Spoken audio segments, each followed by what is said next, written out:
The entire Montgomery Police detectives and homicide units are involved in the search for a black male bank robbery suspect. The man is being sought for the robbery of the Union Bank on Court Street. There were a number of witnesses in the bank and a couple outside the bank who provided information that is now being sifted through. Some of the witnesses say a woman was apparently the driver of what could be the getaway car. The man reportedly handed one of the tellers a note implicating that he was armed. Then, with the money, he fled on foot to the waiting car near the corner of Delano and South Court. There was one report later that a man fitting the suspect's description was seen running near the Bellingrath School. The man is described at about 5'6" and 140 pounds. None of the people at the bank were hurt in the robbery. Most of the people in the bank were held there a short while for their depositions, then later allowed to leave.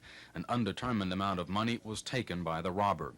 Chris Grimshaw, WSFA TV News. I thought perhaps that probably the best thing to do was to put it off until next year, and that's what I did. It was a tough decision to make. But I think I made the right decision, and I've thought about it, and I've talked to people since, and I still think I made the right decision. You've got a year to work on it now. What's your battle plan as far as the consolidation measure? Well, I've talked to the Secretary of Defense, I've talked to the Secretary of the Navy, and they're both on my side. They're assisting me, and they assure me that the budget for next year will include funds for the consolidation. They're going to support me in my efforts to consolidate the helicopter training at Fort Rucker. So, and then there was no assurance that I'd win, even if I hadn't pushed the point. So I think that I did best for the military personnel. I think I did best for the people in uniform. And I know I picked up support for the fight next year.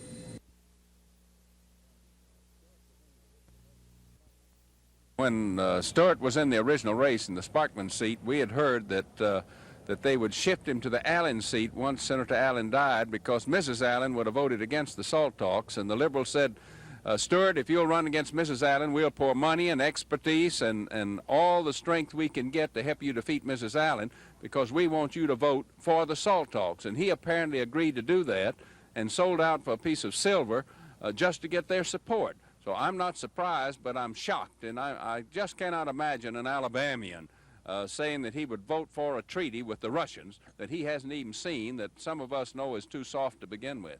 Why didn't you say something about this beforehand? Well, we didn't have the actual fact. We heard the rumors through not only Republican sources, but conservative Democrats that said this had occurred, but we had no proof of it. And when the headlines came out in Evans and Novak, well, we knew that our suspicions were confirmed. What are the national implications of this? The national implications are very serious, because this vote will be cast by, of course, me or Stewart, and I'm going to vote against the SALT talk, and he apparently is going to vote for it.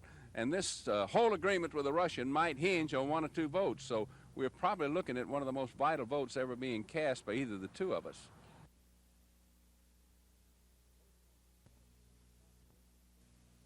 Both candidates met on the same platform for the first time in the campaign, and likewise both made points with the Christian educators on their stands on the government's licensing of Christian schools. Your founding fathers established a doctrine that called for separation of church and state. Your fathers and grandfathers have died all over the world to preserve that liberty.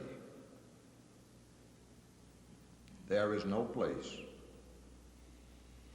for local, state, or federal government in any shape, form, or fashion whatsoever meddling in the affairs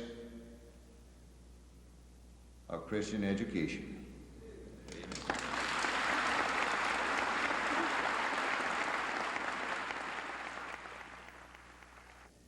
Now, because of some of these things and because of our dedication to the Christian principles upon which our nation was based, and I want you to remember that there were those who came forth on this continent in the beginning of our nation who were outcast and misfits in another world because they were sort of strange like those of us that are gathered here tonight.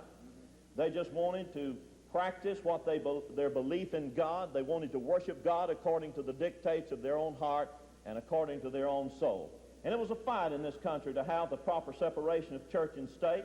And there were many of our forefathers in the beginning of our nation who stood and fought against those who would have said that we did not need that separation of church and state and the religious liberty that we have today.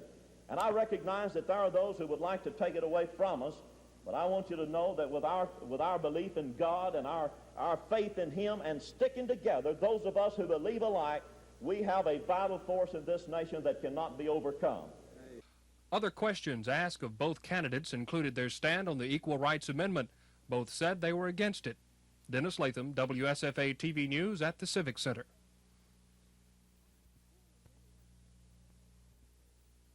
During a meeting of the Lister Hill Health Center Board, Denise Rouse of the Health Education and Welfare Office in Atlanta told members she had informally made recommendations to Ron Frombach, the center's assistant administrator. Among her suggestions were hiring 3 full-time general practitioners, reducing the nursing staff, and combining positions in the accounting department. The center must comply with ATW guidelines by October 31st or lose federal funding. Instead, Lister Hill's proposed budget shows a deletion of 20 home health care positions not recommended by the agency. They were all in one area, and that was in the home care area. They were the individuals who go into the homes of the persons who are crippled, sick, and cannot do for themselves, and they assist them by giving them medicine, taking samples from them when necessary to carry back to the clinic, help them with their food, and just do any number of things for them. It appears that they are the persons who are most needed in this center. Well, the 19 people were black, I understand. How many persons of, say, the 4,000 people that they take care of are black? My understanding is that the majority of the people that they take care of are white. So this is not a situation that they will not be taking care of black person, but they will be not taking care of people who need assistance, and whether they are black or white. Cutbacks must be made at Lister Hill Health Center, but administrators are being asked to survey the effects those cutbacks have on the community. Janet May, WSFA TV News.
Congressman Bill Dickinson said this would be a hard-hitting campaign, sticking to the issues, which he says are taxes and inflation. He also says the issue of seniority in Washington is important, then reminded reporters of his 7 terms in office. He says his duration in office occurred because of his being faithful to his constituents and serving their best interest. Dickinson said he would not let the campaign get into mudslinging, which he says his Democratic opponent Wendell Mitchell has already done. Now, my opponent seems to be resorting to an old political trick, and when you have nothing positive to point to yourself, you simply attack your opponent. Let me state right now that I don't intend to spend the next few weeks remaining in this campaign personally responding to all irresponsible and outlandish attacks on me that anyone might possibly dream up. Now, my opponents should really remember the old adage that people who live in glass houses shouldn't throw stones. As a state senator from Laverne, He is a member of the Alabama State Senate who recently was described by the leader of his own party, Governor George Wallace, as the worst in history. Also, let me quote from another of his fellow Democrats, Mr. Bob Getty. In the Alabama Journal of May 10th, Mr. Getty says, quote, "Mitchell is part of the problem in the state capitol and not a part of the answer." Dickinson made reference to his back ailment, a slipped disc, noting that there, quote, "is a walking window, but there might be a riding bill." Dickinson said he was there for over 90% of the votes cast in this Congress. He represents a conservative voice and sees himself as the most qualified for the job. Chris Grimshaw, WSFA TV News.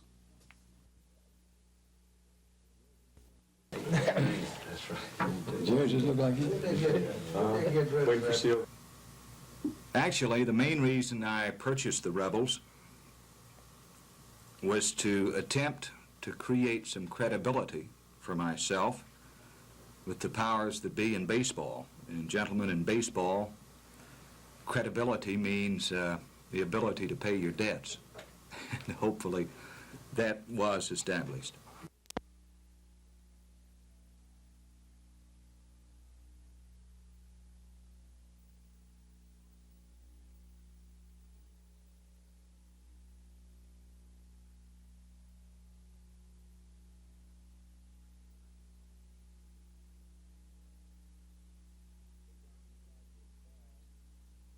We're going to try to involve the people in Montgomery by selling them shares of the Rebels. We hope to have some 25 investors in the Montgomery Rebels so that we'll have spheres of influence, and you've heard the old prudential thing. We want everybody here to think they got a piece of the rock, and we want them to have a piece of the Rebs.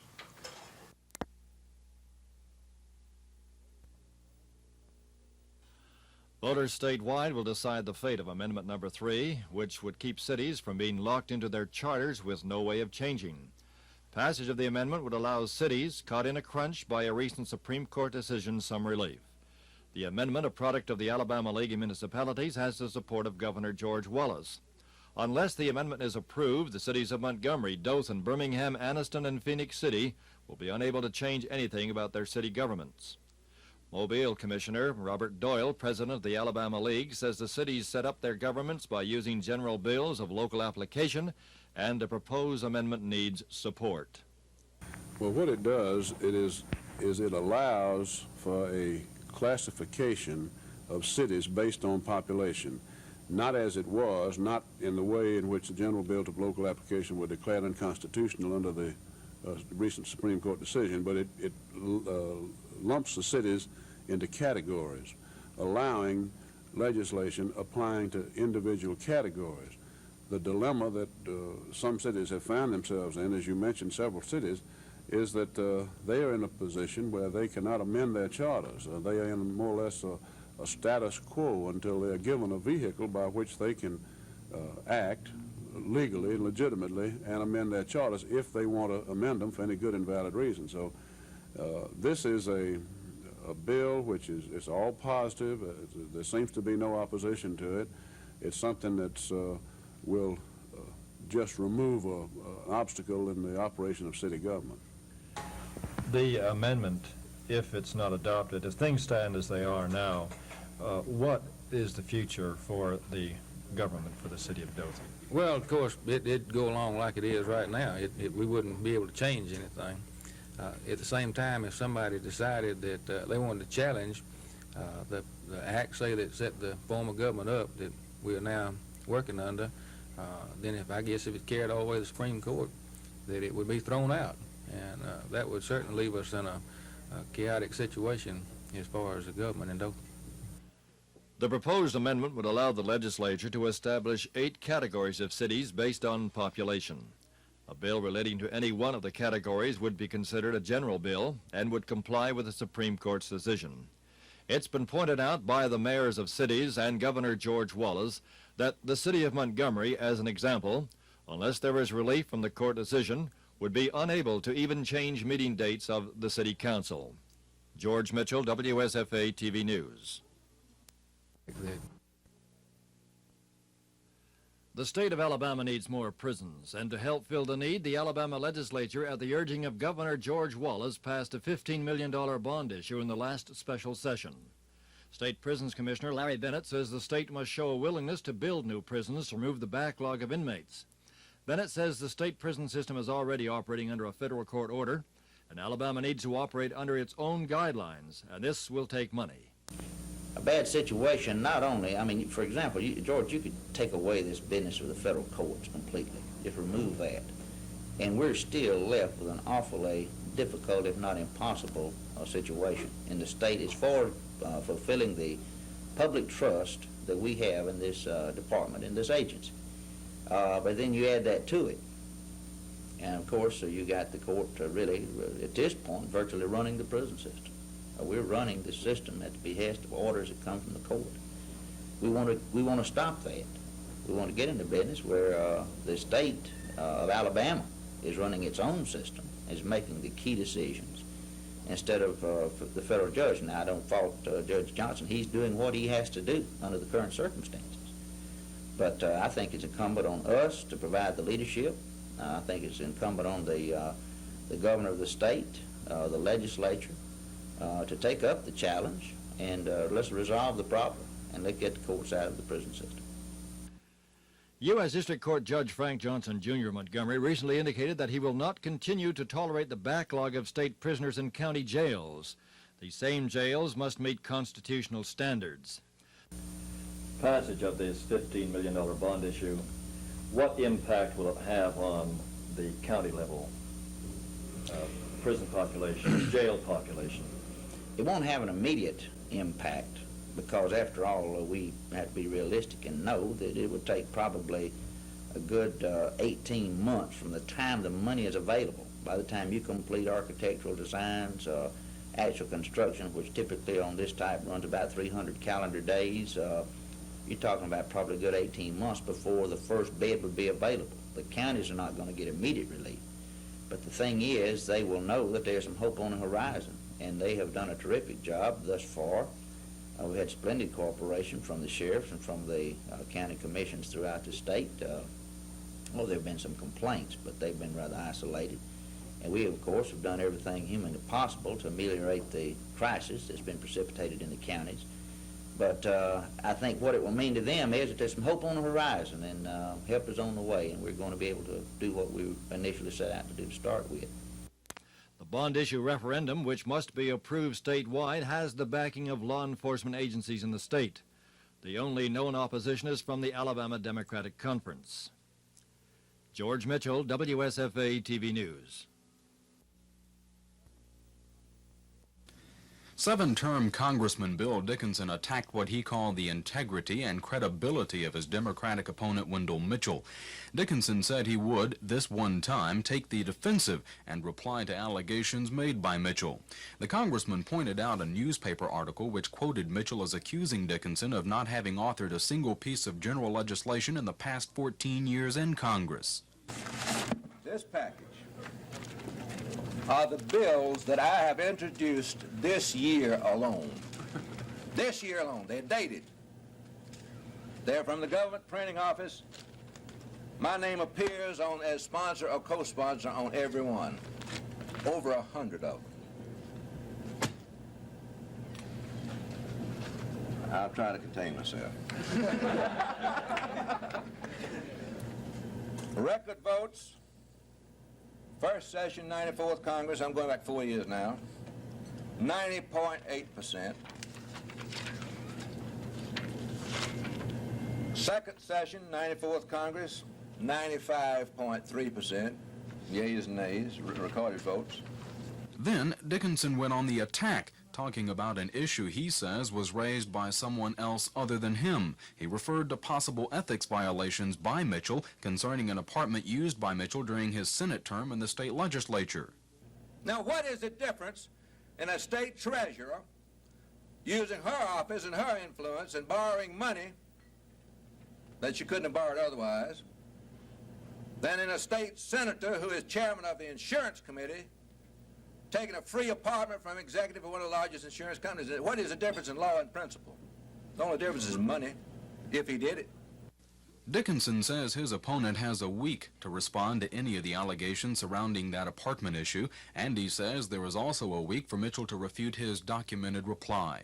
Chris Grimshaw, WSFA TV News. The majority of the night was spent listening to expert testimony from representatives both for and against the proposal. Edward Arbach, a local real estate appraisal, told the council that all major southeastern cities comparable to Montgomery have no major business streets designated as one-way going out of the city. Citing figures representing the flow of traffic on Decatur streets and other streets parallel to it, Arbach said figures indicated the only traffic backup occurs between 5:06 p.m. and 5:30 p.m., not enough to warrant a one-way designation. He also said, according to a survey, businesses tend to degenerate on outbound streets. Mel Former read a report which showed 142 accidents, 59 of which were non-intersection accidents, occurred on Decatur within the past year, more than on any other streets similar to it. He said the reduction of accidents and the fact that outbound traffic exceeds inbound traffic are the major reasons for this proposed change. Janet May, WSFA TV News.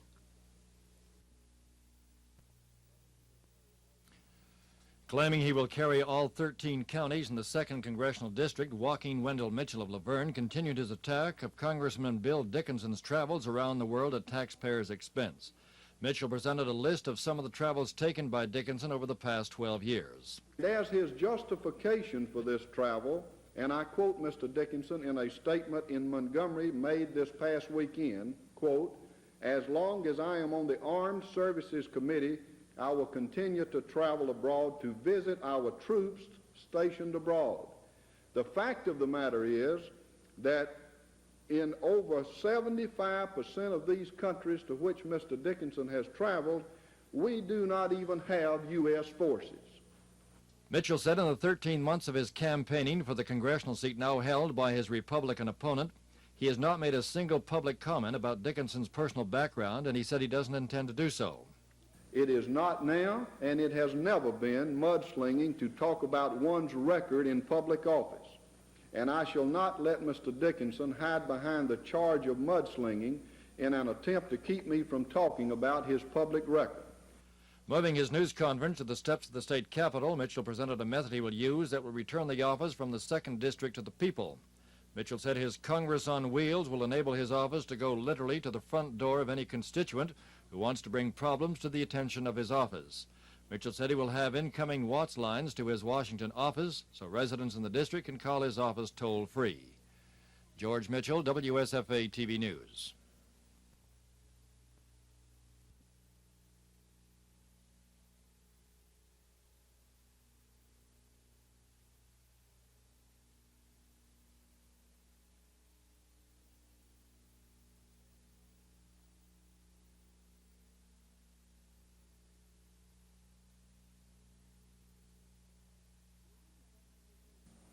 When I am elected Lieutenant Governor, I will ask each senator to provide me with a resume of their qualifications, their experience, and the preference of committee assignments.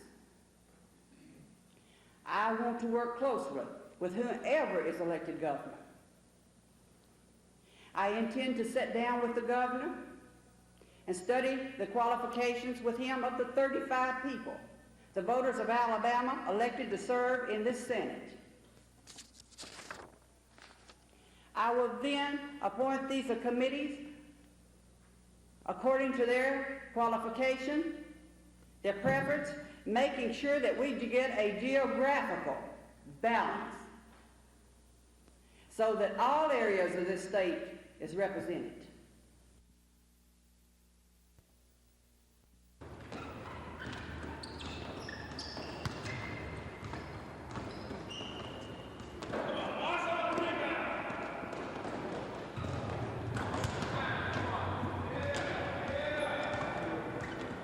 Yeah, Phil, we have some talent. I think we have some kids who played, who was on the ball club in the past. Kids like Carl Forston and Gregory O's and Givens and Clayton Harris, these kids have experience early. And then I think when we, second week in January, when we pick up our transfer students that came here with me from Kentucky State, kids like Johnny Mitchell, who is a super guard. He's been my captain for 3 years, and Melvin Creighton, Kevin Loader, these kids are going to make us that much stronger once we pick them up, and it really won't be like having a freshman ball club at all. How many players did you bring with you? It's 4 players came with me, and these players have the capability to step right in and play immediately, because if they wasn't capable of playing, you know, they wouldn't have been here with me. I think they're going to make a tremendous contribution to the program. What are you trying to accomplish here in the early going? Well, you know, I'm just really trying to get the program off the ground again. I know they've had problems, you know, but we're trying to pick up the pieces where they are now and build to a championship program. I don't know how far we're going to go, but we expect to go a long way once we get jailed, and that's going to take a while because you got a cross-section of about 3 different groups. You got freshmen, you got holdovers, and you got transfer. But I think over into the middle of the season, we're going to pick up, and we're really looking forward to, you know, at least we're going to break even this year.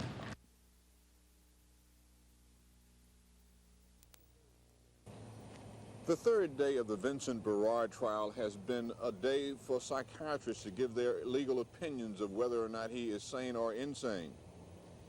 The prosecution says that Vincent Berard went to the skating rink the night of April 13, 1978 to rob the owners, and if necessary, if they resisted, he would not hesitate to kill the owners. Assistant District Attorney Richard Bentley told the court that Vincent Berard told friends of his plans to rob and kill at the rink that night. Bentley said Berard told his friends that the morning of April 13, 1978. The prosecution further contends that when the defendant went to the scene that night, only the victims, Jeffrey Smith and John Thompson, were there, and they ended up being the murder victims. The defense: Vincent Berard is schizophrenic, depressed, and was insane at the time he shot Smith and Thompson. The prosecution: psychiatrists say Berard is sane enough to stand trial and was sane the night he shot his victims and not psychotic. The defense: psychiatrists say that psychotic and schizoids do commit murder because of hallucinations. The defense psychiatrist says Vincent Berard was psychotic and schizophrenic the night he shot Smith and Thompson. In answer to questions from District Attorney James Evans, the state psychiatrist said Berard was sane enough to try and hide the weapon and hide the car the night of the murders.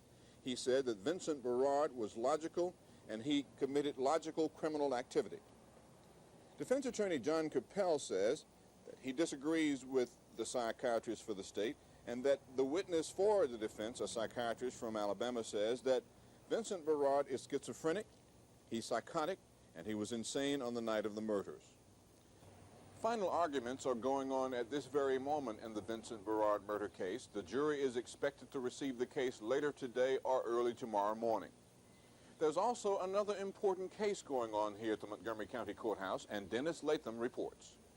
A Montgomery County Circuit Court jury today found Willie Stanley innocent of charges in the death of an off-duty Montgomery policeman. Willie, what was your reaction to the court's verdict today? I was happy with that verdict. You're the attorney for Willie Stanley. Was there any particular problems you saw in the case as far as proving your case? Well, you know, the burden of proof is not on the defense, it's on the state. And we exerted all our efforts and tried to raise every defense that we could raise in this case, and tried to show the jury. We had a very fair jury, we had a very fine jury. They stayed out about 3 hours, and I think they reached the proper verdict in this case. Had Willie Stanley been convicted in this case, he could have received a prison term from 1 to 10 years. Dennis Latham, WSFA TV News at the Montgomery County Courthouse.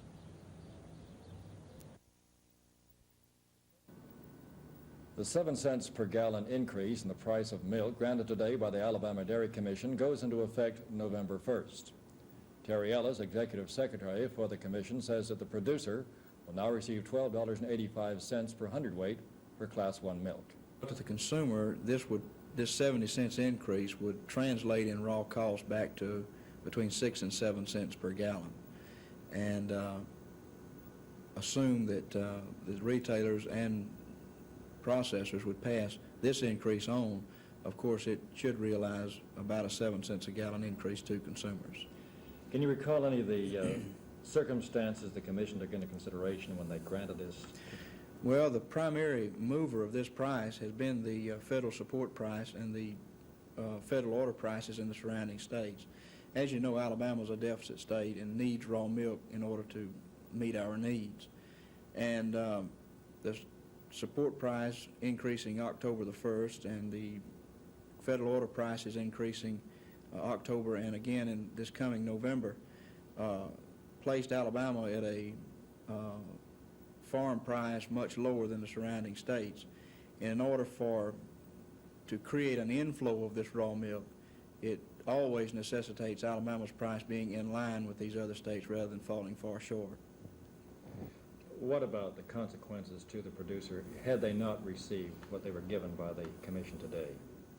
Well, the consequences could be twofold. Number one, to the producer, who testified that in these times of inflation where their raw products such as feed and labor and the things it takes to make milk, that those costs are continuing to escalate, and eventually it will eat up their profits and resulting in a decision of whether or not to continue in the milk business. And to processors who look to producers for raw milk, this would create an additional deficit situation here in Alabama. The last milk price increase granted by the Dairy Commission was back in July, when the price of milk to the consumer was increased by 3 cents a gallon. George Mitchell, WSFA TV News.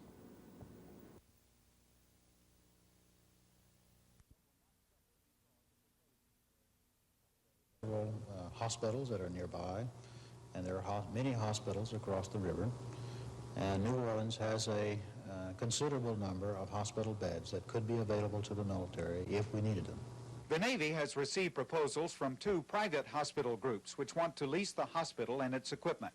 The income from the lease would help to cut the Navy's losses on its $21 million investment. If no lease agreement can be reached, it will cost $400,000 a year simply to maintain the hospital in a caretaker status. One of the reasons the hospital was built here was to serve as a monument to Congressman Hebert.